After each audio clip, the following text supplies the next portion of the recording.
Hi Gandhi class, thank you so much for joining our live session earlier. It was great to hear all your feedback about how you felt about English so far, and I'm really looking forward to reading your recounts. So our learning objective for this lesson is, can I write my own recount as a Victorian child? So today we're going to write up our recount. Now, yesterday we did our plan and we're going to use that to help us. And we're going to write it as though we are a Victorian child living their life in the Victorian period.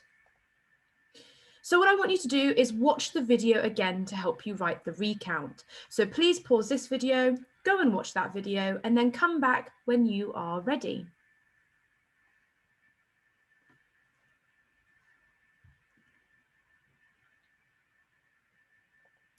Okay, so before we begin, don't forget to use our toolkit. And whilst you're writing your recount, I want you to have this screen up so that you can use it to help you when writing. Use it as a checklist. So you need to make sure it's written in past tense. You've got adverbials of time and time connectives. It's written in chronological order, so it's written in the order in which it happened. You use emotive words and language. Write in the first person, so use I, me, we. You need a day or a date. Use informal or chatty voice. Use contractions such as I've, we've. You need varied sentence structures, so vary the length of your sentences. You need a closing statement to reflect on what's happened, and you need to use pronouns to avoid repetition. So please make sure that when you are writing your recount, you have this page up to remind you of what you need to include. Okay, now I want you to watch me as I turn part of my plan into the recount. So let me share my book with you. Okay, so this here is my plan that I planned yesterday with you. So I had day 24. That's the day or the date. So that's part of my checklist already checked off already. At the beginning of the day, we walked to school with Granddad, very excited to see my wonderful friends. So I've got to turn that into full sentences. So let's have a go at doing that first. So on my next page, at the top in my neatest handwriting, I'm going to write day 24. Okay, so day 24, that's the first bit. Then I've said that at the beginning of the day, we walked to school with Granddad. We're very excited to see my wonderful friends. So at the beginning of the day, that's the first part I'm going to include. I'm going to leave a line, capital A, because it's the start of a new sentence, at the beginning of the day. That's a fronted adverbial of time, needs a comma. My brother and I walked to school with Granddad.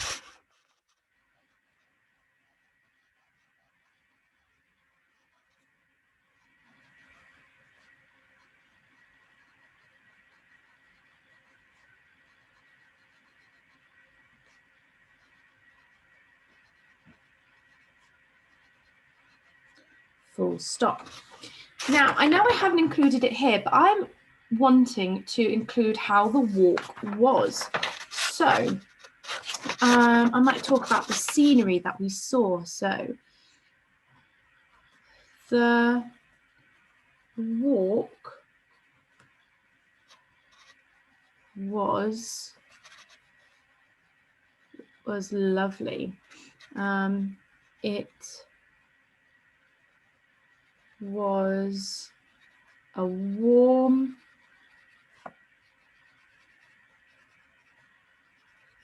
summer's day, and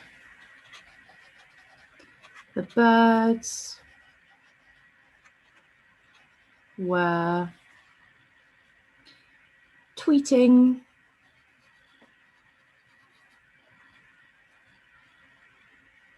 Beautifully.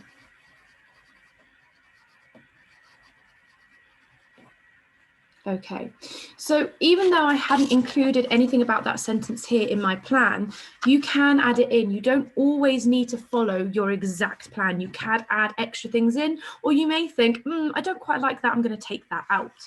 So now I'm going to say how we're very excited to see my wonderful friends. So I'm going to write, as we were nearing school,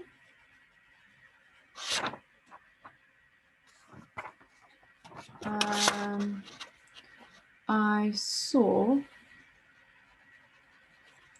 my wonderful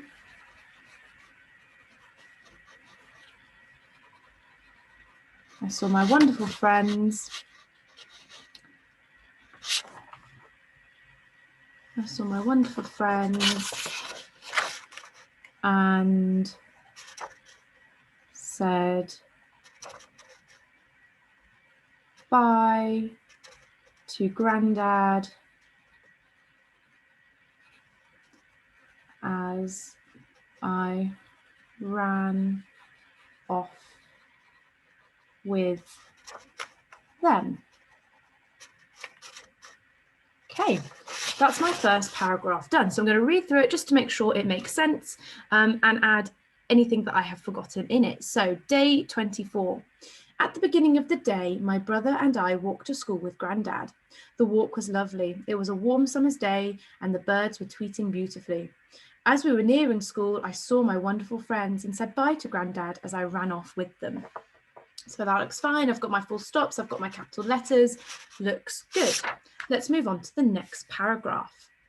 So then I've got, then sat down in class, cleaning the slate for the lesson, got told off for using their sleeve, horrible old teacher. Okay, so let's start with that first bit, sitting down in class.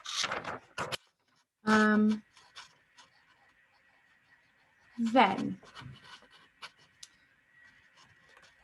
I sat down in my seat. Then I sat down in my seat, waiting for class to begin. Cleaning the slate for the lesson. Yes, there we go. We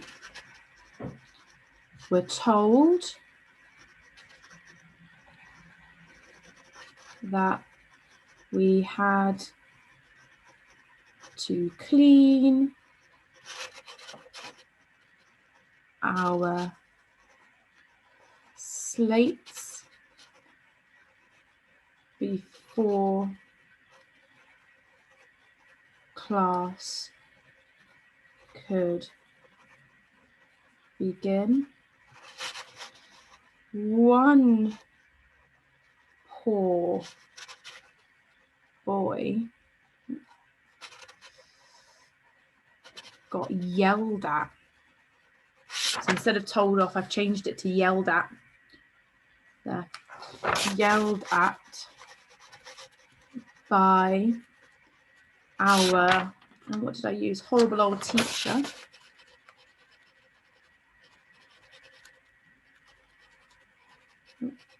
Old teacher, just because he used his sleeve. So let's read through that paragraph. Then I sat down in my seat, waiting for class to begin. We were told that we had to clean our slates before class could begin. Oh, I've repeated myself there. Then I sat down in my seat, waiting for class to begin. We were told that we had to clean our slates. I'm going to cross this out because I've already repeated myself there. We had to clean our slates first. Okay. One poor boy got yelled at by a horrible old teacher just because he used his sleeve. So this is my really emotive sentence here. One poor boy got yelled at by a horrible old teacher just because he used his sleeve. I'm trying to create sympathy for the boy. So I've called him a poor boy. I've said he's been yelled at by a horrible old teacher. And then by saying just because he used his sleeve, I'm trying to convey that, you know, it was such a little thing that he did, and it was such an overreaction by the horrible old teacher. Okay, let's have a go at doing this third one, and then you're going to have a go at doing it yourself. So the next bit, during the lesson. So because it's a new paragraph, miss a line, capital D.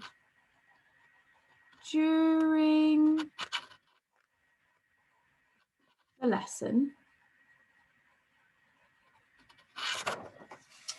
What happened? During the lesson,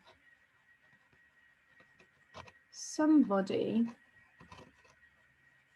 gave my brother a yo-yo.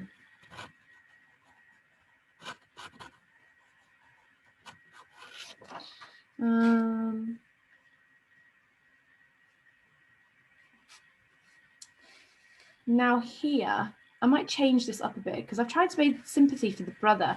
However, he should have known better, really. So instead of saying poor brother, I might say silly brother, because it's a bit of a silly thing to do. So somebody gave my brother a yo-yo.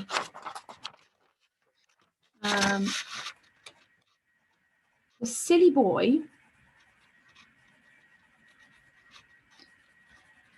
then began playing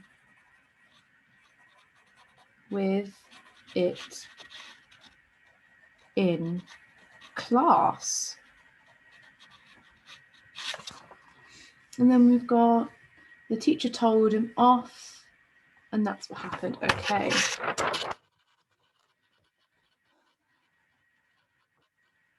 The teacher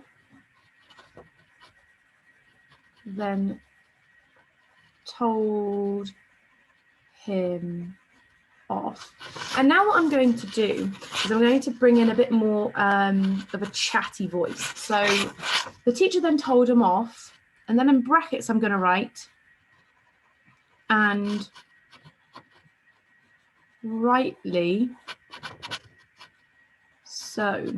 So by doing that, I'm agreeing with what the teacher's done by telling him off, and then I made it chatty by in brackets saying and rightly so. So he should have been told off. So and rightly so. He was then made to stand in the corner with the dunce's hat on. And then I'm going to write about the name in the punishment book and feeling sorry for my brother then. So I'm going to write maybe what I think. I think the teacher took it a bit too far by writing his name in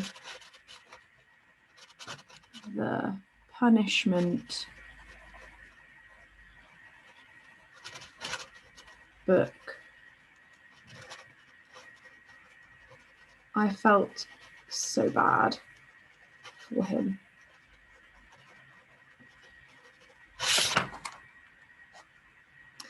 I felt so bad for him.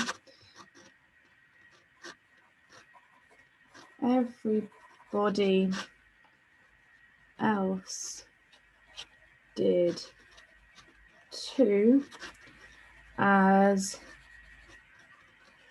they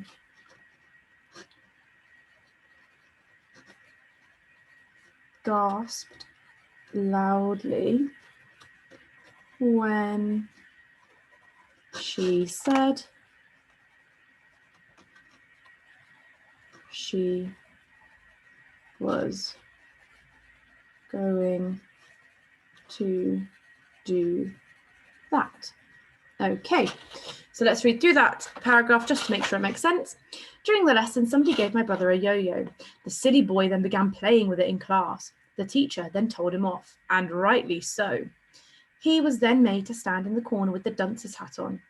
I think the teacher took it a bit too far by writing his name in the punishment book. I felt so bad for him. Everybody else did too, as they gasped loudly when she said she was going to do that. So, got my full stops, got my capital letters, and here I've also included a range of sentence lengths. So here I've got, I felt so bad for him, which is quite a short sentence, and then I've got everybody else did too, as they gasped loudly when she said she was going to do that. So I'm mixing up the sentences. I've also got that chatty informal voice by saying, and rightly so. And I've got the emotive language when I said one poor boy got yelled at by a horrible old teacher just because he used his sleeve.